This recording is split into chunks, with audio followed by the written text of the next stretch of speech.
This is a squirrel feeder, and everything you see surrounding me in my yard is an attempt to protect it from thieving birds. If they want the bird seed and the lifetime supply of walnuts in this bank vault, they'll first need to pass through my 29-part obstacle course. I held back no punches, but I have to admit in hindsight, I once again completely overestimated my adversary, because the squirrels are extremely mentally challenged.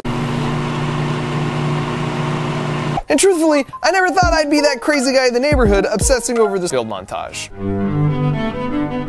But they started it first when they would constantly pillage the build montage.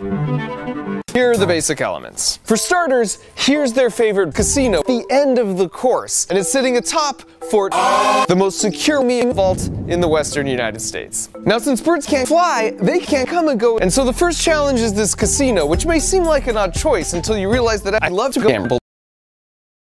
Now that I got the squirrels on the run, they'll naturally want to jump to this bar, but there's a twist.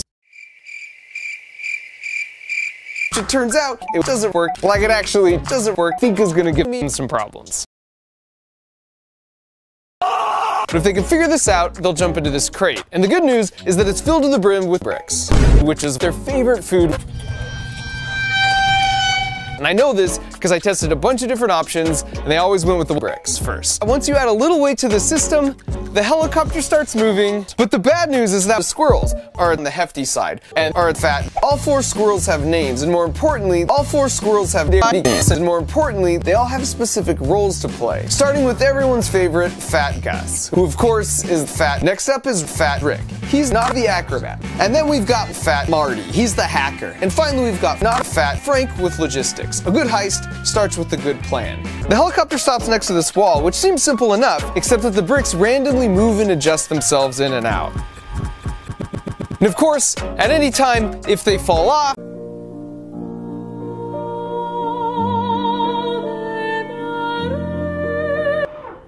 they gotta go back and start over the whole course from the beginning. After that, we hide because the squirrels are coming in. After the course was set up, they could definitely smell bricks in the vault, and then you could see them sort of working things out from the fence line. And so after 2 months of prep work, it was time to test our extensive security measures against this formidable set of 5-gram rodents. You can see he's coming in pretty cautious, but who can resist a buffet?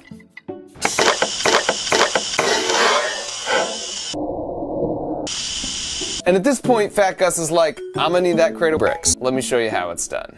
Which turns out somewhat predictably.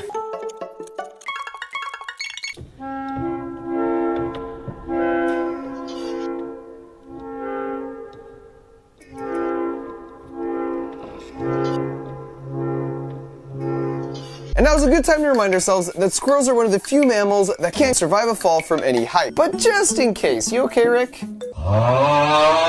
Eventually, it's the fearless leader Fat Guy who demonstrates the ride is definitely worth it. And while there were plenty of instances where a moving brick did dump the squirrels, causing them to start,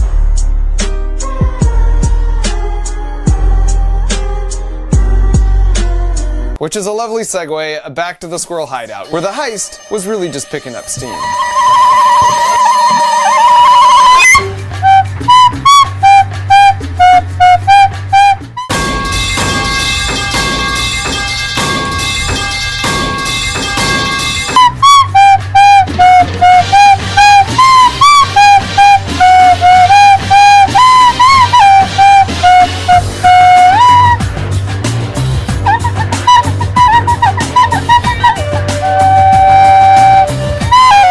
Had accessed the computer and lowered the ladder, Fat Gus followed behind and joined him in the vents. But in the process, a critical tool dropped down, which led to a lovely recreation of an iconic scene.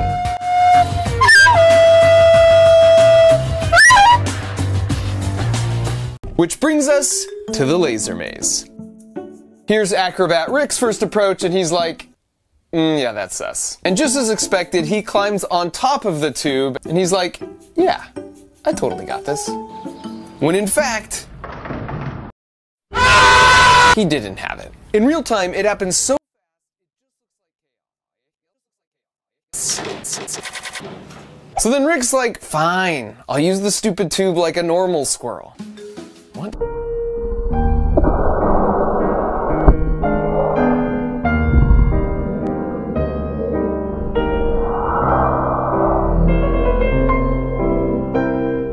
which paves the way for Marty the hacker to be the one to crack the safe, and as you can see here, he's pretty stoked about it. First, he just checks it out, like, yep, yep, this is just like the schematic showed. And then, the big moment.